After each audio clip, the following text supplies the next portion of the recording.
देश जयललिता के दुख में शामिल है, शोक में डूबा हुआ है। आज चेन्नई में उनका अंतिम संस्कार कर दिया गया। जयललिता को समाधि दी गई। अंतिम क्रियाकर्म उनकी दोस्त शशिकला ने किया। जयललिता जीते जी संपत्ति के बड़े विवाद से घिरी रही। उनकी अकूत संपत्ति के किस्से कई हैं, लेकिन असल में जयललिता अपने पीछे कितनी संपत्ति छोड़ गई हैं?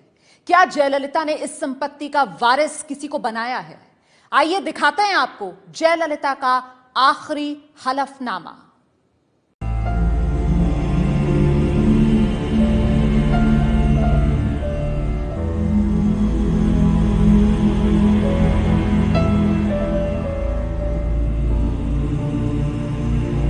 जयललिता ने इस दुनिया को अलविदा कह दिया।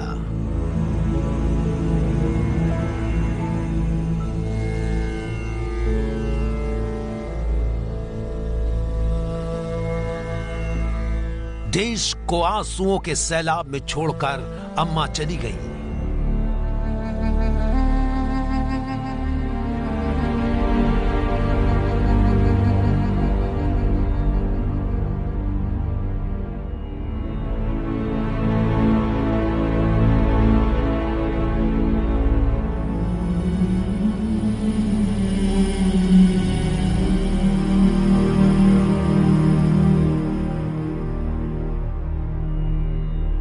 लेकिन अपने पीछे छोड़ गई अकूत संपत्ति।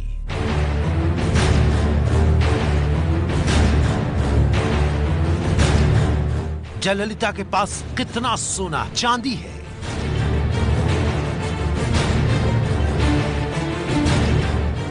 कितने करोड़ में फैला है अम्मा का कारोबार?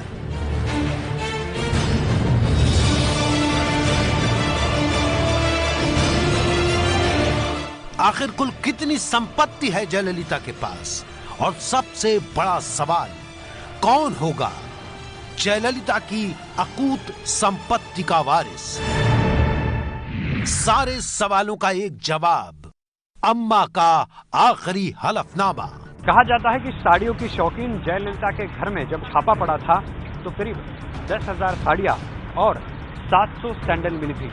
लेकिन आज हम आपको बताएंगे कि जयललिता के पास कितनी और क्या क्या संपत्ति है। जयललिता की संपत्ति के बारे में जानने के लिए उनका आखिरी हलफनामा देखना होगा। ये तस्वीरें इसी साल हुए विधानसभा चुनाव में जयललिता के हलफनामे की हैं। इससे आपको जयललिता की संपत्ति की पूरी डिटेल मिल जाएगी। जयललिता की अपार संपत्ति का वारिस कौन होगा ये भी बताएंगे, लेकिन आज सबसे पहले बात करेंगे जयललिता के आभूषणों और सोने चांदी की। जयललिता ने चुनाव आयोग को दिए हलफनामे में बताया था कि उनके पास 21 किलो 280 ग्राम सोना है, जिसकी मौजूदा बाजार कीमत 6 करोड़ 45 लाख रुपए है, और करीब 1250 किलोग्राम चांदी है, जिसकी कुल कीमत आज की तारीख में 4 करोड़ 87 लाख रुपए है, और दोनों मिलाकर होते हैं 11 करोड़ 32 लाख रुपए। ये तो हुई सोने चांदी की बात, लेकिन अब हम आपको जयललिता की जमीन जायदाद के बारे में बताएंगे, जिसे देखकर आप दंग रह जाएंगे। अम्मा चेन्नई के पॉश गार्डन के जिस वेदा न्यायम इमारत में रहती थी, उसकी मौजूदा कीमत करीब 43 करोड़ रुपए है, जिसे उन्होंने साल 1967 में महज 1,32,000 रुपए में खरीदा था। जयललिता की चेन्नई में 3 कमर्शियल इमारतें और हैदराबाद में एक बिल्डिंग है, जिनकी कीमत आज की तारीख में 13 करोड़ 31 लाख रुपए है। इसके अलावा अम्मा ने तेलंगाना के रंगारेड्डी जिले में 14 एकड़ और तमिलनाडु के कांचीपुरम जिले में करीब 4 एकड़ जमीन खेती के लिए खरीदी थी, जो आज की कीमतों के हिसाब से करीब 18 करोड़ रुपए की है। अम्मा गाड़ियों की भी शौकीन थी। उनके काफिले में एम्बेसडर से लेकर प्रादो जैसी महंगी कारें हैं। एफिडेविट के मुताबिक उनके पास कुल 9 गाड़ियां हैं, जिनमें से एक एम्बेसडर कार, एक महिंद्रा जीप, एक बोलेरो, एक टेम्पो ट्रैवलर, एक स्वराज माजदा टैक्सी, एक कॉन्टेसा, एक टेम्पो ट्रैक्स और सबसे आखिर साल 2010 में 2 टोयोटा प्रादो खरीदी। हलफनामे में सभी 9 गाड़ियों की कीमत महज 42,500,000 रुपए बताई गई है, लेकिन असल में आज एक टोयोटा प्राडो की कीमत लगभग 92 लाख रुपए है। अब तक आपको अम्मा की अकूत संपत्ति का अंदाजा लग गया होगा, लेकिन जरा रुकिए, ये तो अम्मा की अपार धन संपदा की बानगी भर है। अम्मा ने रियल एस्टेट के व्यापार में भी निवेश कर रखा था। हलफनामे के मुताबिक अम्मा 5 कंपनियों की सह मालिक थी, जिनमें उन्होंने करीब 27 करोड़ 44 लाख रुपए का निवेश किया था। श्री जया पब्लिकेशंस 21 करोड़ 50 लाख, शशि इंटरप्राइजेज में 20 लाख 12 हजार, कोडनाड स्टेट में 3 crore 13 lakh, royal valley exports में 40 लाख 41 हजार, ग्रीन टी स्टेट में 2 करोड़ 20 लाख का निवेश किया था। इस साल 25 अप्रैल को दिए गए एफिडेविट के मुताबिक अम्मा के 25 बैंक अकाउंट में 10 करोड़ 63 लाख रुपए जमा थे। जयललिता की चल अचल संपत्ति कुल मिलाकर 118 करोड़ रुपए से भी ज्यादा की है। इस 118 करोड़ की भारी भरकम संपत्ति का क्या होगा? कौन होगा जयललिता का उत्तराधिकारी? कौन संभालेगा जयललिता की विरासत? इस पर अभी सस्पेंस बना हुआ है। हालांकि जयललिता की करीबी दोस्त और उनका अंतिम संस्कार करने वाली शशिकला को उनका उत्तराधिकारी कहा जा रहा है, और शशिकला ही उनकी राजनीतिक विरासत संभालने की दौड़ में सबसे आगे दिख रही है। तो जयललिता की संपत्ति का ब्यौरा देखा आपने, लेकिन एक राजनेता के पास इतनी संपत्ति आई कैसे? इसके लिए आपको जयललिता के जीवन में झांकना होगा। आइए देखते हैं जयललिता के जीवन के विवाद।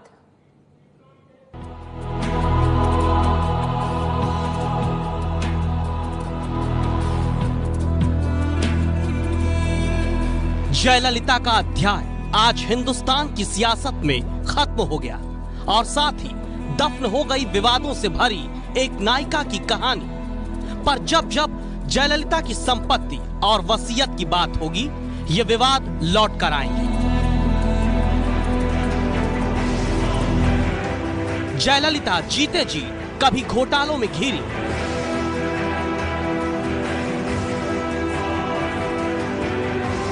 कभी दौलत लुटाने का आरोप लगा, कभी फिजूल खर्ची का इल्जाम लगा, कभी आय से ज्यादा संपत्ति जुटाने का।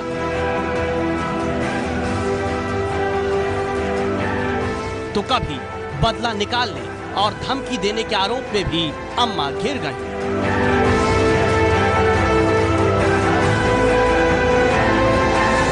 कब और कैसे इन विवादों से जुड़ा जयललिता का नाता, आइए सिलसिलेवार तरीके से दिखाते हैं आपको। 20 साल पहले जयललिता ने अपने दत्तक पुत्र सुधाकरन की शादी की थी। इतने शाही अंदाज में हुई थी शादी कि लोगों की आंखें फटी की फटी रह गई थी। 1995 की इस शादी ने गिनीज बुक में 2 रिकॉर्ड के तौर पर अपना नाम दर्ज किया था। पहला रिकॉर्ड बना था शादी में सबसे ज्यादा मेहमानों के जुटने का। दूसरा रिकॉर्ड दर्ज हुआ शादी के लिए सबसे बड़ा पंडाल लगाने का। इस शाही शादी को लेकर विरोधियों ने जयललिता को खूब घेरा था। यह विवाद थमा भी नहीं था कि अगले ही साल यानी 1996 में जयललिता के घर पुलिस का छापा पड़ा और जो मिला उसने लोगों को फिर हैरान कर दिया।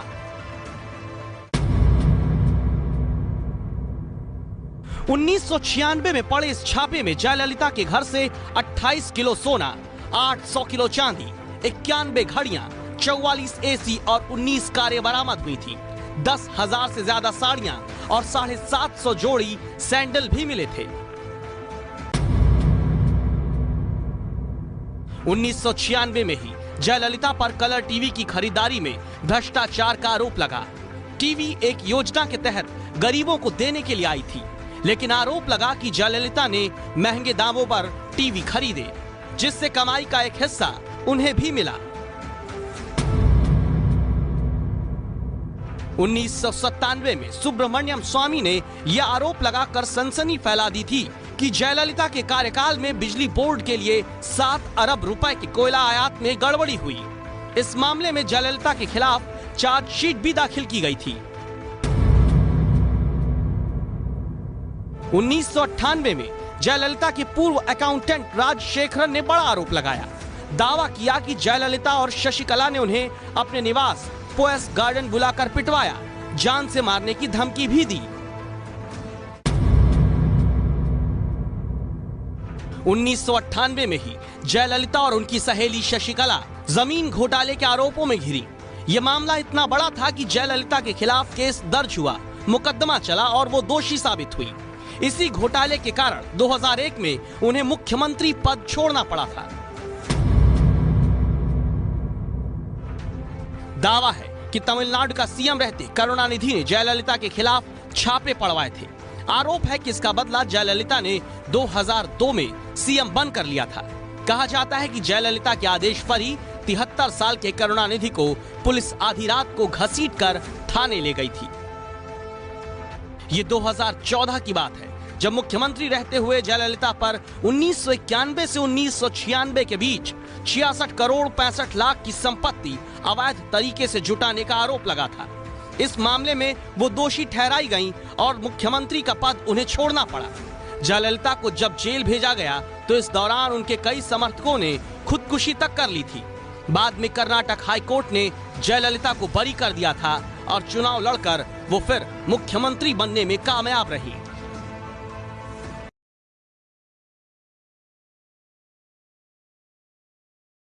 देश जयललिता के दुख में शामिल है, शोक में डूबा हुआ है। आज चेन्नई में उनका अंतिम संस्कार कर दिया गया। जयललिता को समाधि दी गई। अंतिम क्रियाकर्म उनकी दोस्त शशिकला ने किया। जयललिता जीते जी संपत्ति के बड़े विवाद से घिरी रही। उनकी अकूत संपत्ति के किस्से कई हैं, लेकिन असल में जयललिता अपने पीछे कितनी संपत्ति छोड़ गई हैं? क्या जयललिता ने इस संपत्ति का वारिस किसी को बनाया है? आइए दिखाते हैं आपको जयललिता का आखिरी हलफनामा।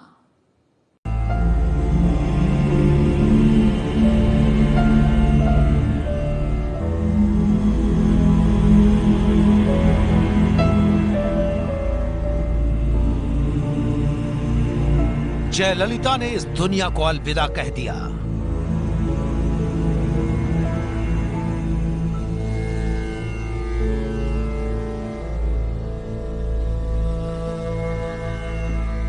देश को आंसुओं के सैलाब में छोड़कर अम्मा चली गई।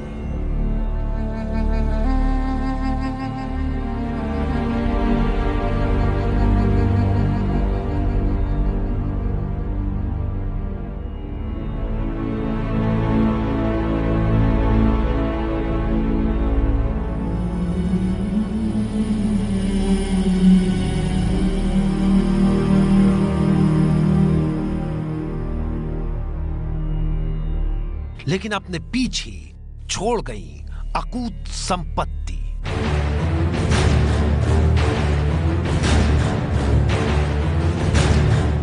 जयललिता के पास कितना सोना चांदी है,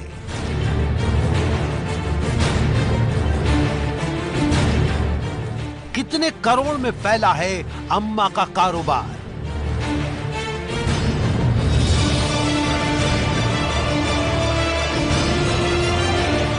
आखिर कुल कितनी संपत्ति है जयललिता के पास? और सबसे बड़ा सवाल, कौन होगा जयललिता की अकूत संपत्ति का वारिस? सारे सवालों का एक जवाब, अम्मा का आखिरी हलफनामा। कहा जाता है कि साड़ियों की शौकीन जयललिता के घर में जब छापा पड़ा था तो करीब 10,000 साड़ियां और 700 सैंडल मिली थी। लेकिन आज हम आपको बताएंगे कि जयललिता के पास कितनी और क्या क्या संपत्ति है। जयललिता की संपत्ति के बारे में जानने के लिए उनका आखिरी हलफनामा देखना होगा। ये तस्वीरें इसी साल हुए विधानसभा चुनाव में जयललिता के हलफनामे की हैं। इससे आपको जयललिता की संपत्ति की पूरी डिटेल मिल जाएगी। जयललिता की अपार संपत्ति का वारिस कौन होगा ये भी बताएंगे, लेकिन आज सबसे पहले बात करेंगे जयललिता के आभूषणों और सोने चांदी की।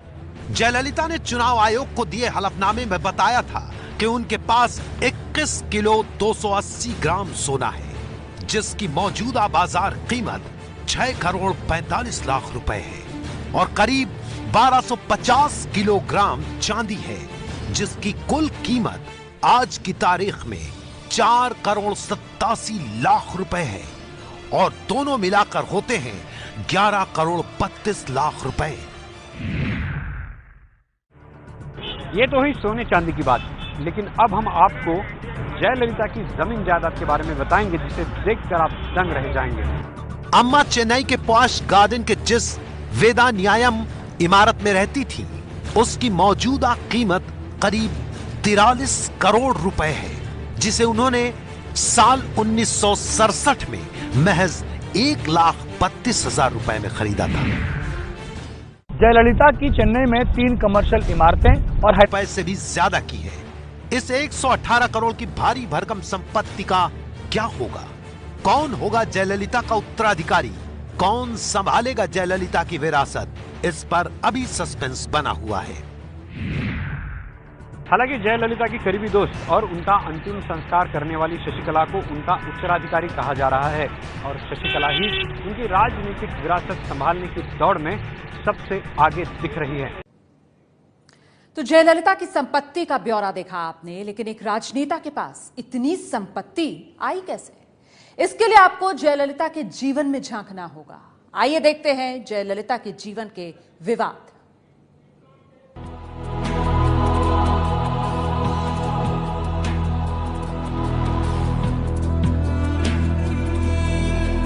जयललिता का अध्याय आज हिंदुस्तान की सियासत में खत्म हो गया और साथ ही दफन हो गई विवादों से भरी एक नायिका की कहानी। पर जब जब जयललिता की संपत्ति और वसीयत की बात होगी, ये विवाद लौट कर आएंगे। जयललिता जीते जी कभी घोटालों में घिरी,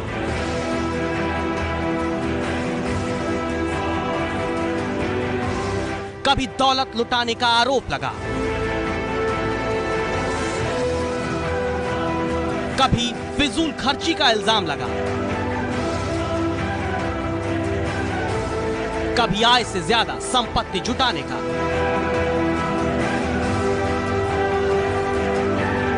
तो कभी बदला निकालने और धमकी देने के आरोप में भी अम्मा घिर गई।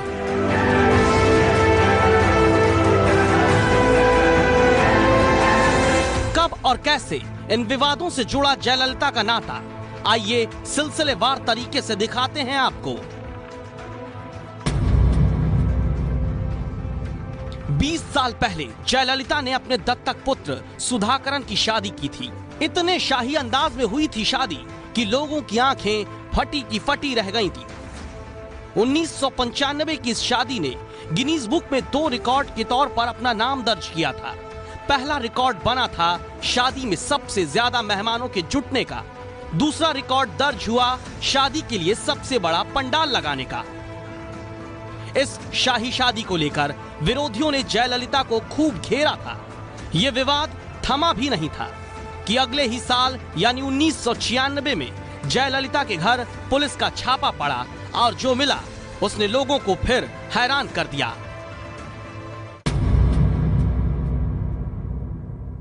1996 में पड़े इस छापे में जयललिता के घर से 28 किलो सोना, 800 किलो चांदी, 91 घड़ियां, 44 एसी और 19 कारें बरामद हुई थी।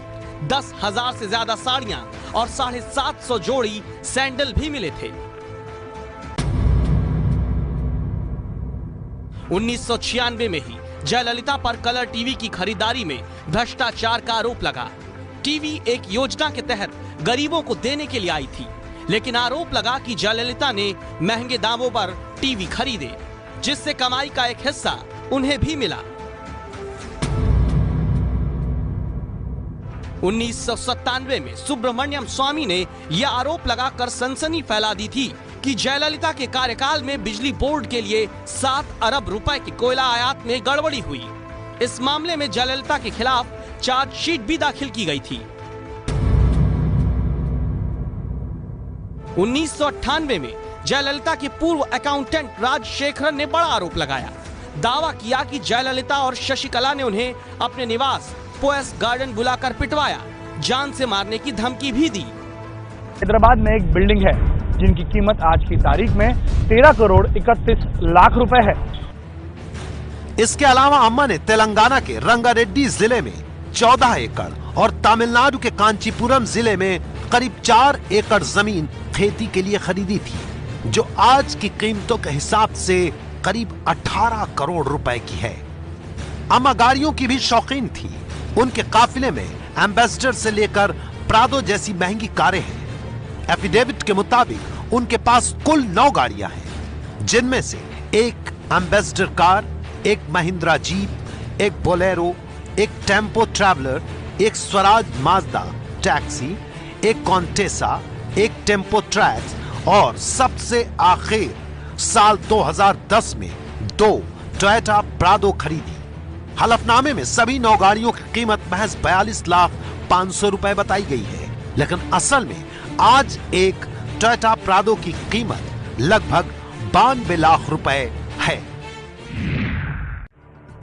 अब तक आपको अम्मा की अकूत संपत्ति का अंदाजा लग गया होगा, लेकिन जरा रुकिए, ये तो अम्मा की अपार धन संपदा की बानगी भर है।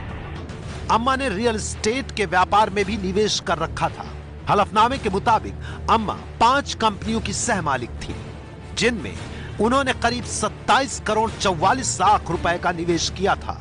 श्री जया पब्लिकेशंस 21 करोड़ 50 लाख, शशि इंटरप्राइजेज में 20 लाख 12 हजार, कोडनाड स्टेट में 3 crore 13 lakh, royal valley exports में 40 लाख 41 हजार, ग्रीन टी स्टेट में 2 करोड़ 20 लाख का निवेश किया था। इस साल 25 अप्रैल को दिए गए एफिडेविट के मुताबिक अम्मा के 25 बैंक अकाउंट में 10 करोड़ 63 लाख रुपए जमा थे। जयललिता की चल अचल संपत्ति कुल मिलाकर 118 करोड़